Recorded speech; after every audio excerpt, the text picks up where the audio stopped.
में परमात्मा धर्मदास जी के साथ बहुत वर्ष रहे और जब चले गए सतलोक में, उनके जाने के बाद जो व्याकुलता उनको उत्पन्न हुई, धर्मदास जी ने परमात्मा के विषय में क्या कहा। आज मोहे दर्शन दियो जी कबीर, आज मोहे दर्शन दियो जी कबीर।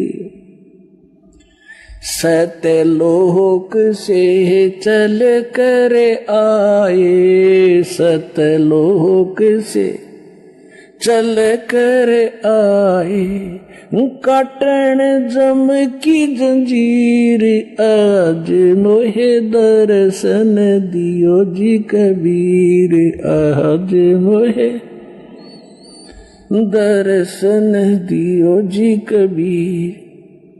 थारे दर्शन से मारे पाप कटत हैं, थारे दर्शन से मारे पाप कटत है, निर्मल होवे जी शरीर, आज मोहे दर्शन दियो जी कबीर, आज मोहे दर्शन दियो जी कबीर।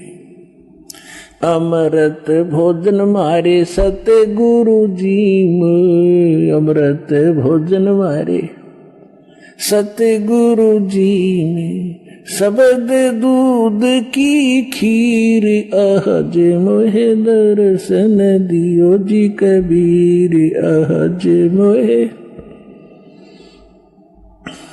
हिंदू के तुम देव कहाए, हिंदू के तुम देव कहाए, मुसलमान के पीर, आज मोहे दर्शन दियो जी कबीर, आज मोहे दर्शन दियो जी कबीर। दोनों दीन का झगड़ा छिड़ गया, दोनों दीन का झगड़ा छिड़ गया, टोहे ना पाए शरीर, आज मोहे दर्शन दियो जी कबीर, आज मोहे।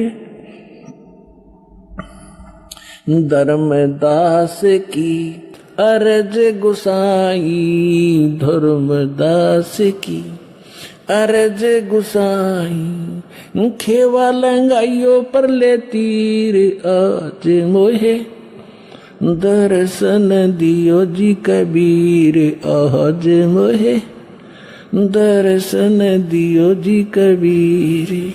अब धर्मदास जी ने क्या बताया कि सतलोक से चलकर आए और काटन जम की जंजीर। गरीबदास साहब जी कहते हैं,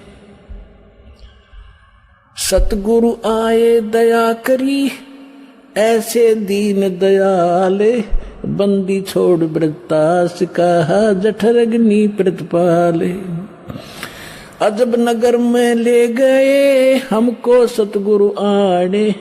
परमात्मा गरीबदास साहब जी कहते हैं, गांव छुड़ानी जिला झज्जर वाले, अजब नगर में, उस अजब सतलोक में जो भगवान जहाँ रहते हैं, अजब नगर में ले गए हमको सतगुरु आने, आकर लेकर गए सतलोक में, फिर वापस छोड़ा। जल के बिंब अगाध गति, वहां सूते चादर ताने। गीता अध्याय नंबर 18 के श्लोक नंबर 62 में कहा कि अर्जुन, तू सर्वभाव से उस परमेश्वर की शरण में जा, उसकी कृपा से तू परम शांति को और सनातन परम धाम को प्राप्त होगा। यहाँ गरीबदास जी क्या कहते हैं, अजब नगर में ले गए हमको सतगुरु आने, यहां से आकर लेकर गए। जल के बिंब अगाध गति, वहां सूते चादर तान। चादर तान कर सोना मुहारा है, हमारे यहाँ देसी लोकल लैंग्वेज का मैं ये भाषा में लिखा हुआ है। ये कहा करते कि कैसे चादर तान कर सो गया, जैसे कोई लेट रहा होता, सो रहा होता, कि कैसे चादर ताने सोया है, काम हो लिया तेरा पूरा, यानी कोई काम नहीं रहा तेरे को, निश्चिंत होकर सोना, चादर तान कर सो जाना। कि वहां जाकर मुझे परम सुख हुआ। अजब नगर में ले गए हमको परमेश्वर आने, आकर झिलके बिंब अगाध गति वहां सूते चादर ताने। यानी कहते निश्चिंत होकर वहां ठाठ से सोए, वहां कोई दुख नहीं, कोई चिंता नहीं, कोई जन्म मरण नहीं, कोई रोग नहीं, किसी प्रकार का अभाव नहीं। भगवान की झलक हमेशा हमारी आंखों के सामने रहती है। अनंत कोट ब्रह्मांड का एक रति नहीं भारे, सतगुरु पुरुष कबीर हैं वो कुल के सिरजनहारे। अब क्या बताते हैं, गैबी ख्याल विशाल सतगुरु अचल दिगंबर थीर हैं, भक्ति हेत काया धर आए अवगत सत कबीर हैं। हरदम खोज हनोज हाजर त्रिवेणी के तीर हैं, दास गरीब तबीब सतगुरु बंदी छोड़ कबीर हैं। हम सुल्तानी नानक तारे दादू को उपदेश दिया, जात दुलाहा भेद न पाया वो काशी माहे कबीर हुआ। सब पदवी के मूल हैं ये सकल सिद्धि हैं तीरे, दास गरीब सतपुरुष बजो वो अवगत कला कबीर। जिंदा जोगी जगत गुरु ये मालिक मुर्शिद पीर, दहु दीन झगड़ा मंडा पाया नहीं शरीर।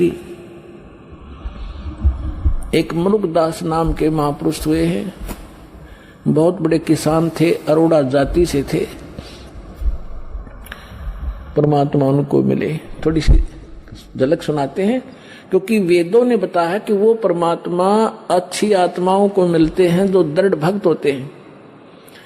मलुकदास नाम के अच्छी आत्मा थे, किसान थे, खत्री अरोड़ा जाति से थे, लेकिन पुण्यात्मा तो पुण्यात्मा ही रहती है। तो परमात्मा क्या लीला किया करते हैं, पहले कहीं भी किसी क्षेत्र में आ जाते थे। जैसे दास बता रहा था, भगवान 3 प्रकार से हमारा धारण पोषण करता है। एक तो स्थिर वहां शरीर में रहते हैं, तेजों में शरीर में सतलोक में। दूसरा वो शिशु रूप धारण करके प्रत्येक युग में एक ही लीला करते हैं ऐसी। और फिर अन्य जो शरीर धारण करके किसी साधु संत के रूप में कहीं पर भी किसी के वहां प्रकट हो जाते हैं। और पहले तो ऐसा कम्युनिकेशन था नहीं आपस में, 150 किलोमीटर दूर कोई बैठा रहे, 1 महीने में पता ना लगा उसका वहां कौन रहा करता। ऐसे उस समय परमात्मा कहीं भी प्रकट हो जाते थे और वहां रहते थे 1, 2 वर्ष, 4 वर्ष, 10 वर्ष, और अपना नाम गाम बताते नहीं। तो हम भी सुना करते थे कि एक साधु आया था, उसने नाम गाम नहीं बताया, पड़ा पहुंचा हुआ था और उसकी महिमा गाई जाती थी, परंतु ये नहीं पता होता था वो कौन थे, कहां से आए थे, कि वो बताया नहीं करते थे। तो ऐसे परमात्मा एक स्थान पर रह रहे थे, आश्रम बनाकर छोटा सा, और वहां से फिर उनके भक्त गांव में नगर में हो जाते थे। एक गांव में 4-5 घर थे, 5-6। तो भगवान वहां जाते थे, गांव गांव में नगर नगर में अपना अमृतवाणी सुनाया करते थे, बोल बोल के जैसी लीला भगवान किया करते। तो मलुकदास के गांव में 4-5-6 भक्त परिवार थे। तो गुरुजी वहां गए सत्संग करने के लिए। तो सभी ने प्रार्थना की, आज हमारे घर करना, कल हमारे घर करना, हमारे घर चरण रखना। अब गुरुजी जाते हैं तो उत्तम भोजन बनाया जाता है। तो पहले दिन एक घर में सत्संग किया, बढ़िया खीर खांड का भोजन, हलवा बनाया गया। अगले दिन दूसरे के घर में, अगले दिन तीसरे के घर में। तो आसपास के लोग इस ज्ञान से परिचित न होकर विरोधी हो जाते हैं और जगत और भगत के विचारों का मत